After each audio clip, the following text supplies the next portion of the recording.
Our next public comment is from Zion Perrin, a student for Baltimore City College. Today, I would like to urge you to vote in favor of allowing Baltimore City College to move to University of Baltimore. Renovating Baltimore City College would already be costly, and moving all 1,600 students from City to Thurgood Marshall would cost another $25 million compared to the $10 million it would make to move City to UB. The money being spent to relocate students is not out of the renovation budget. It's actually out of the Baltimore City Public Schools budget, which means the more money we lose relocating students is the more money that Roland Park loses, it's the more money Francis Scott Key loses, and it's the more money that Poly loses. Give us the opportunity to keep as much money in the district budget as possible by allowing us to move to a cost-effective and equipped school like University of Baltimore. Castle on the Hill's construction began in 1926. The facility was opened April 10th, 1928. Baltimore City College was chosen for renovations under 21st Century Schools in 2012 with plans to begin in 2015. These renovations are desperately needed. They're in a building that's failing and has been failing for a number of years. As City College is not the building that makes us, it's the community, the students, staff, and families that make our success possible. But that can't happen without the support of our school system to make sure we receive appropriate and accessible facilities until we can return to the Castle on the Hill. Thank you again for your time and consideration. And as always, City forever.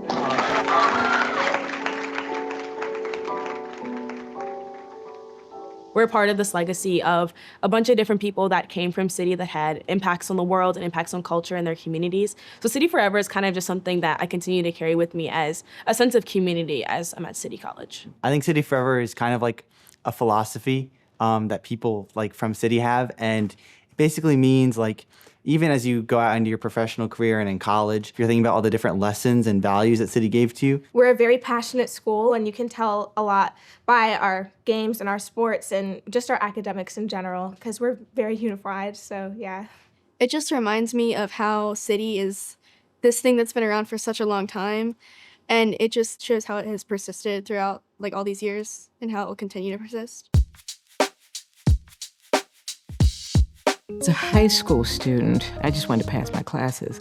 But the Baltimore City College that I knew when I was a student was pretty much the same. It seemed much larger, of course, because I was a student. But there's been, upgrades since the 80s that are just small. This is a full-scale renovation.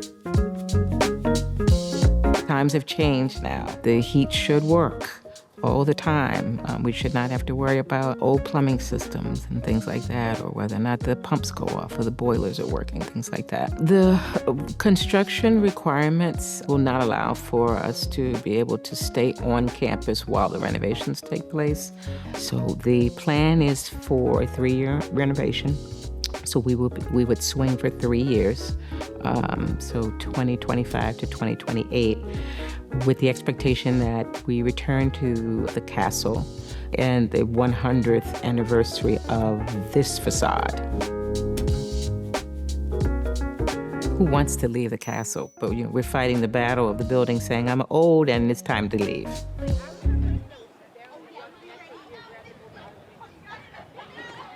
We're at Baltimore City College High School, and we're in the archives room of the Baltimore City College. We're trying to preserve a lot of the history of the school. We have some items around that we're gathering. We're trying to box them up because we want the people that come through this school to look back on it and see where it has come from.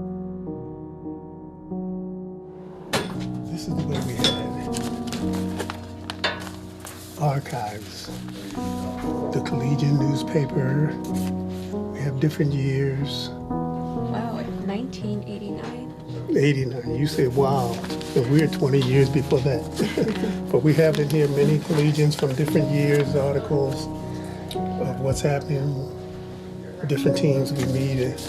And of course we have some articles that talk about City as far as donations, different articles telling about different things of City. Some of our old 1923, 1920, from 1903.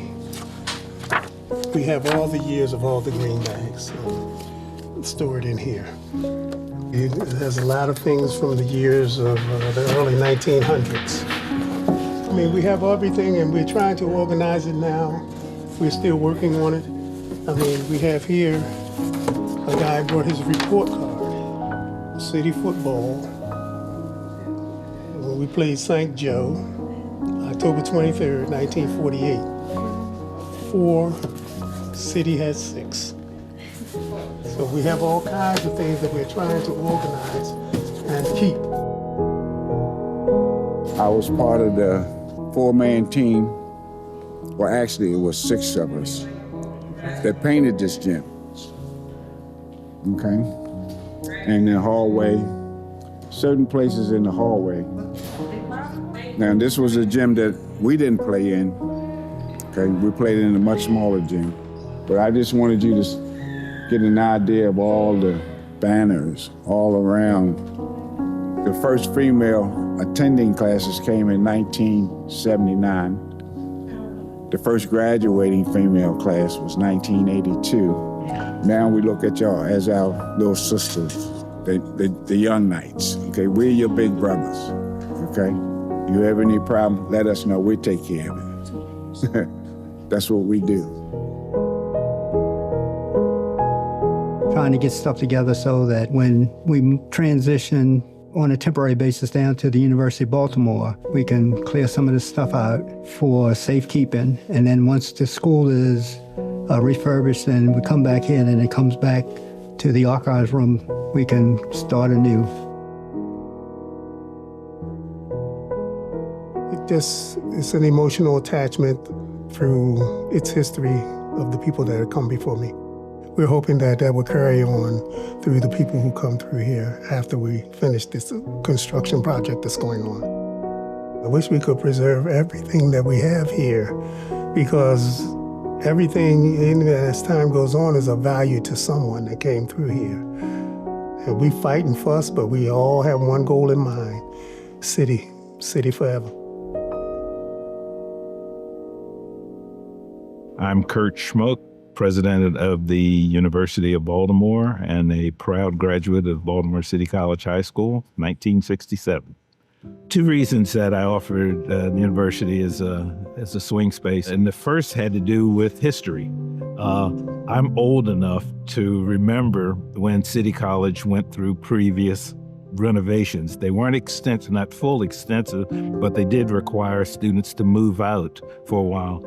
And I remembered that it had a very negative impact on the school, particularly on admissions. I happened to know Principal Harcum and asked her to consider the alternative of having the high school on the University of Baltimore campus. Not all ideas that flow from the president are immediately accepted by the community. Initially, she thought I was kidding, and then I invited her to come visit, said she would come take a look. And she brought a group of people, including an engineer from the school system, and they actually counted classrooms.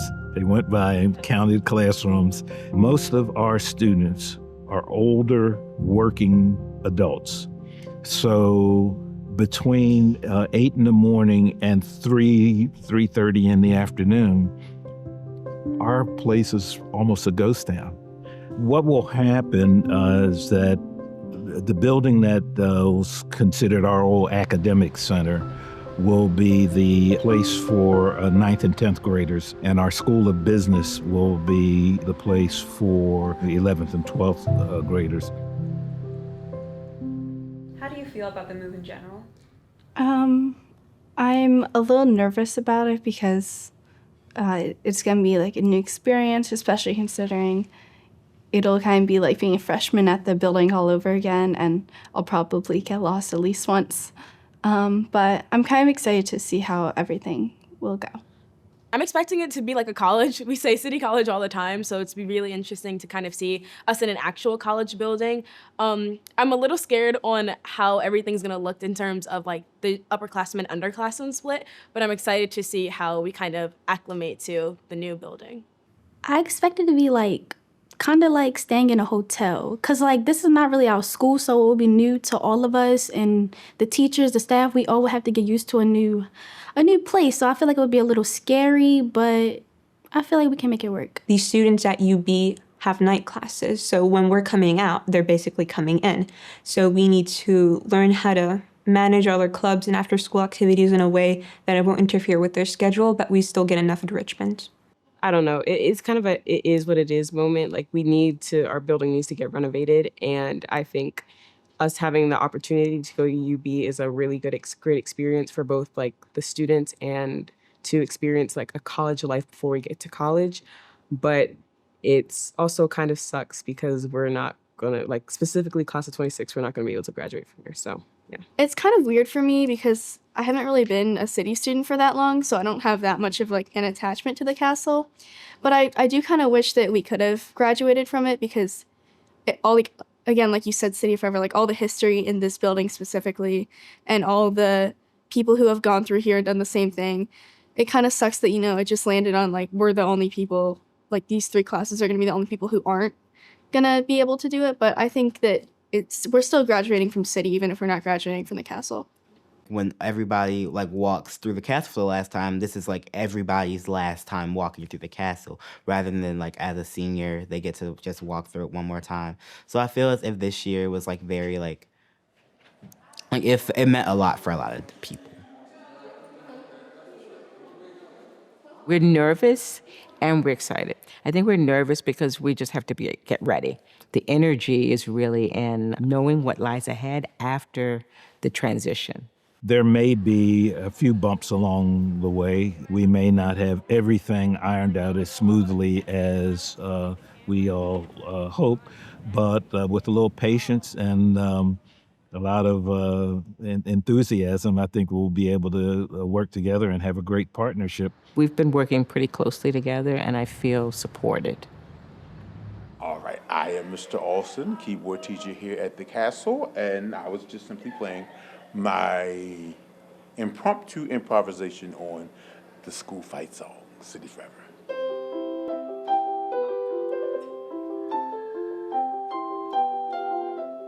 City Forever is, it's not only a slogan, it's a spirit. I've got people who are my age, their 70s and 80s, that still go to games or support the music, the band, or the debate team, and just say City Forever when they greet one another. It just shows you the impact of the high school experience on its graduates.